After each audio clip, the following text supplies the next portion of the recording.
Hi viewers, welcome to our channel. ప్రస్తుతం మనతో పాటు దాము బాలాజీ గారు, సీనియర్ జర్నలిస్ట్, వారితో ఒకసారి మాట్లాడదాం. సార్ నమస్కారం. సార్ నమస్తే. సార్ వివేక హత్య కేసు మనం ముందటి నుంచి కూడా చూస్తే చాలా మంది నిందితులందరూ కూడా, సాక్షులందరూ కూడా చనిపోతూ వస్తున్నారు కదా. అయితే రీసెంట్ గా రంగయ్య అని ఒక ప్రధాన సాక్షి చనిపోయారు. అయితే దీని పట్ల చాలా మంది ఆరోపణలు అయితే వ్యక్తం చేస్తున్నారు. ఈవెన్ చంద్రబాబు నాయుడు గారు కూడా దీని వెనుక ఏదో కుట్ర కోణం ఉంది అని చెప్పేసి కూడా ఆయన కూడా మాట్లాడుతున్నారు. కేబినెట్ మీటింగ్ కూడా ఆయన అలౌ చేశారు. అసలు నిజంగా ఈ రంగయ్యని చంపేస్తుంటారా? ఎందుకు చంపేస్తుంటారు? మరి నిజంగా ఈయన అంత ప్రధాన సాక్ష్యం, మరి దీని గురించి మీరేం చెప్తారు? మొన్న రంగయ్య చనిపోయాడు. ఆయన ఎవరంటే వివేకానంద రెడ్డి దగ్గర వాచ్మెన్గా ఉన్నాడు. సో ఆయన చనిపోయిన తర్వాత ఒక 2 రోజుల పాటు గమ్మునుంది. మెల్లగా తెలుగుదేశం మీడియా దాని అనుమానాలు రేకెత్తించడం మొదలుపెట్టింది. దానికి తగినట్టుగా చంద్రబాబు నిన్న కేబినెట్ మీటింగ్లో ఈ విషయం మీద చర్చ చేసి ఇది అనుమానాస్పద మృతిలాగా ఉంది అని డీజీపీని పిలిచి అడిగారు. డీజీపీ హరికుమార్ గుప్తా ఆయన ఇది అనుమానాస్పద మృతిగానే ఉంది అని ఆయన చెప్పాడు. సో దాని మీద విచారణకు ఆదేశించారు. దాంతో ఒక్కసారిగా తెలుగుదేశం రాజకీయ నాయకులు, తెలుగుదేశం మీడియా రంగంలో దిగి ఇది అనుమానాస్పద మృతే, సాక్షులు ఒక్కొక్కరుగా చనిపోతున్నారు. ఇప్పటి వరకు శ్రీనివాసులు రెడ్డి, గంగాధర్ రెడ్డి, అభిషేక్ రెడ్డి వీళ్ళందరూ చనిపోయారు సాక్షులు. ఇప్పుడు ఈయన ప్రధాన సాక్షిగా ఉంటున్నాడు, ఈయన చనిపోయాడు అనేది వాళ్ళు చెబుతున్నారు. యాక్చువల్గా మనం ఆలోచిస్తే దీంట్లో వందలాది మంది సాక్షులు ఉన్నారు. రంగయ్య ఆయన ప్రధాన సాక్షి కూడా కాదు. ఆయనకి 80 ఏళ్ళు ఆల్రెడీ. ఆయనకి మతిమరుపు వచ్చి చాలా కాలం అయింది. ఆయన ఇంటర్వ్యూలు మీరు పాత చూస్తే ఆయన ఏమేమి మాట్లాడుతున్నాడో తెలియదు. ఫస్ట్ ఒక వాంగ్మూలం ఇచ్చాడు, తర్వాత మార్చుకున్నాడు. అసలు ఆ రోజు ఏం జరిగింది అని ఫస్ట్ ఏమి ఇచ్చాడంటే ఆయన, ఆ రోజు నేను బయట పడుకొని ఉన్నాను, అర్ధరాత్రి తర్వాత నాకు అలికిడి వినపడింది, లేచి తొంగి చూశాను, హడావిడిగా ఈ ఎర్రగంగిరెడ్డి, దస్తగిరి వీళ్ళు తిరుగుతున్నారు, ఒక రూమ్ నుంచి ఇంకొకటి ఏదో తీసుకెళ్తూ ఇట్లా ఉన్నారు. దాని తర్వాత నేను భయపడిపోయి పడుకునేసాను. వాళ్ళు ఆ తర్వాత ఒక్కొక్కరుగా వెళ్ళిపోయారు. ఆ తర్వాత మార్నింగ్ ఎర్రగంగిరెడ్డి వచ్చి రాత్రి చూసింది ఎవరికన్నా చెప్తే నిన్ను లేపేస్తానని నన్ను బెదిరించాడు, ఇది చెప్పాడు. అయితే ఇక్కడ ఈయన సాక్ష్యం అలా ఉంటే ఈయన వేరే వాళ్ళకి ఎందుకు చెప్పలేదంటే భయపెట్టారు కాబట్టి చెప్పలేదని చెప్పాడు. మంచిదే. తర్వాత ఏమైంది, ఈ కృష్ణారెడ్డి పిఏ కృష్ణారెడ్డి వాంగ్మూలం, కృష్ణారెడ్డి తర్వాత అక్కడ లక్ష్మమ్మ, వంట మనిషి, వాళ్ళ కొడుకు ప్రకాష్, ఈ ముగ్గురు వాంగ్మూలం తీసుకుంటే వాళ్ళు ఏం చెప్పారంటే, మేము కృష్ణారెడ్డి అర్లీ మార్నింగ్ 5:30కి మార్చి పెట్టిన తర్వాత 5:30కి వెళ్ళాడు. వెళ్తే లైట్లు లోపల వెలిగి లేవు. మామూలుగా ఈయన అర్లీగా లేస్తారు, తను వెళ్ళేసరికి లైట్లు లోపల వెలుగు ఉంటాయి, ఈయన బెల్లు కొడితే ఆయన తీస్తారు. ఇది జనరల్ ప్రొసీజర్. ఆ రోజు లైట్లు లేవు. మరో పక్క ఈ రంగయ్య నిద్రపోతున్నాడు బయట ఈయన వెళ్ళేసరికి. లక్ష్మమ్మ తర్వాత వచ్చింది, లక్ష్మమ్మ కొడుకు కూడా తర్వాత వచ్చారు. ఈయన కృష్ణారెడ్డి ఫస్ట్ వెళ్ళినప్పుడు లేదు, ఈ లోపల అక్కడ ఆంధ్రజ్యోతి పేపర్ వాళ్ళకి వస్తుంది, దాన్ని చదువుకుంటున్నాడు బయట లైట్లు వెలుగులో. ఈ లోపల ఆయనకి డౌట్ వచ్చింది, ఎందుకు సార్ ఇంకా లేవలేదని. ఎప్పుడైనా ఇలాంటివి జరిగినప్పుడు సార్ తిడతారు లేపకపోతే, నన్ను ఎందుకు లేపలేదని.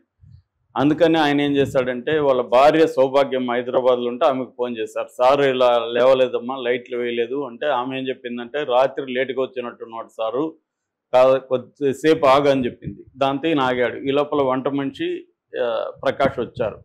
సో అప్పుడు మళ్ళీ ఫోన్ చేశాడు ఆమెకి, సౌభాగ్యం.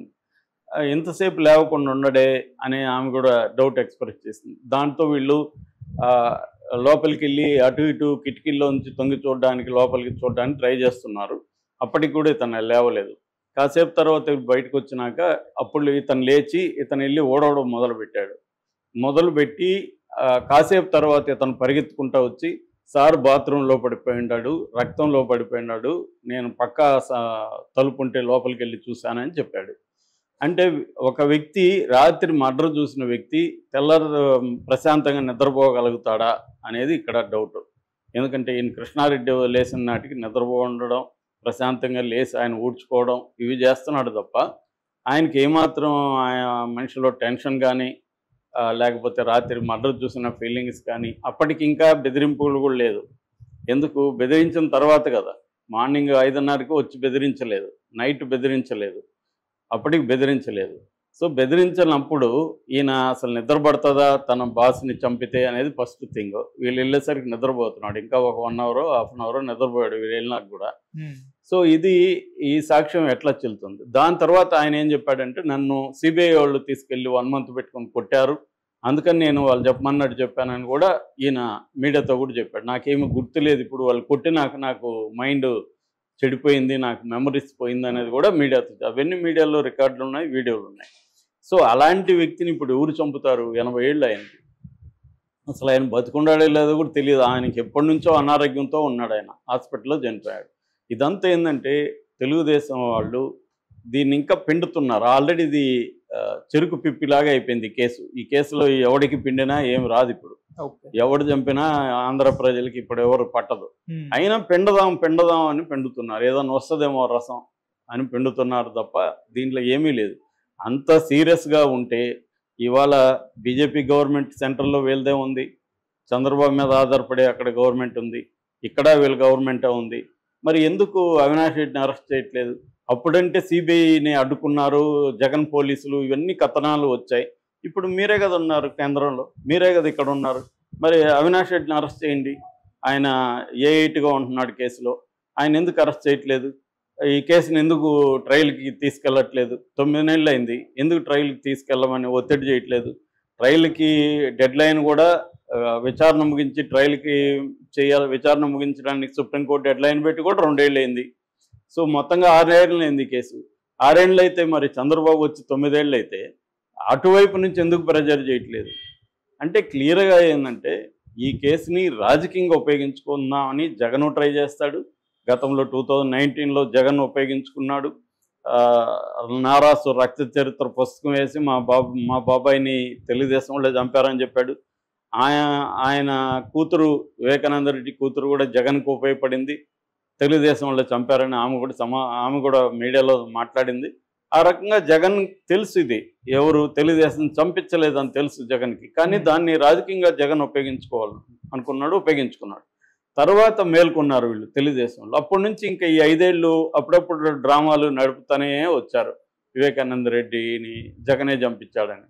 సో దీంట్లో ఏంటంటే ఆల్రెడీ మనకి హైకోర్టు ఇక్కడ జస్టిస్ లక్ష్మణ్ గారు 16 ప్రశ్నలు సిబిఐకి సంధించారు. ఆ 16 ప్రశ్నలు కానీ చూస్తే ఎటువంటి మెటీరియల్ ఎవిడెన్స్ ఇప్పటివరకు ఉన్నట్టుగా తెలియదు. ఆయన రాసిన లెటర్ని నన్ హైడ్రాయిన్ టెస్ట్కి పంపిస్తే అది ఇప్పటివరకు వచ్చిందో లేదో తెలియదు. ఇవన్నీ పక్కన పెట్టేసింది మీడియా. ఇప్పుడు ఈ ముసలాయన మెమరీ ఎప్పుడో కోల్పోయి ఆయనకి ఏం చెప్తున్నాడో కూడా ఆయనకే తెలియని ముసలాయన్ని ఆయన చనిపోతే దాన్ని వైసీపీ చంపించిందని చెప్పడానికి నానా బాధలు పడుతున్నారు. దీంట్లో ఏమీ జరగదు, విచారణలో ఏమీ తేలదు. ఇదేంటంటే రాజకీయంగా ఆల్రెడీ పిప్పి అయిపోయిన కేసుని ఇంకొంత పిండుదాము అన్న ఆలోచనలో ఉన్నారు తప్ప అంతకంటే దీంట్లో ఒరిగేది జరిగేది ఏమీ ఉండదు. ఆయన అది కూడా 2 రోజుల తర్వాత వీళ్ళకి ఐడియా వచ్చినట్టుంది. ఆయన చనిపోయి కూడా 2-3 రోజులు అయింది. 2-3 రోజుల తర్వాత వీళ్ళకి ఐడియా వచ్చి నిన్న దీన్ని ఎందుకు మనం వదిలేయాలి అని, ఈ అభిషేక్ రెడ్డి కూడా వాళ్ళ బంధువే, అతనికి ఏదో హెల్త్ ప్రాబ్లం చనిపోయాడు, అతను కూడా వీళ్ళే చంపేశారు. ఇప్పుడు వందలాది మంది ఒక కేసులో సాక్షులుగా ఉండి ఒక 6 ఏళ్ళు కేసు నడుస్తూ ఉంటే అందులో కొంతమంది రకరకాల కారణాలు చచ్చిపోతారు. మరి మిగతా గతంలో శ్రీనివాసరెడ్డి, గంగాధర్ రెడ్డి వీళ్ళు చనిపోయి ఉంటే వీళ్ళు చెప్పినట్టుగా మరి మీ గవర్నమెంట్ 9 నెలలకు ఉంది కదా, ఎందుకు ప్రూవ్ చేయలేదు? అసలు ఈ మర్డర్ జరిగిందే తెలుగుదేశం ప్రభుత్వంలో కదా, అప్పుడు ఎందుకు ప్రూవ్ చేయలేదు? సో ఇది ఏంటంటే కేసుని ప్రూవ్ చేయాలి, దీంట్లో దోషులకు శిక్షలు పడాలి అనేది ఎవరికి లేదు, ఇక్కడ జగన్కి లేదు, చంద్రబాబుకి లేదు. వీళ్ళిద్దరూ దీన్ని ఉపయోగించుకొని రాజకీయంగా ప్రతిపక్షాలని ఇబ్బంది పెట్టడం కోసం ట్రై చేయడం తప్ప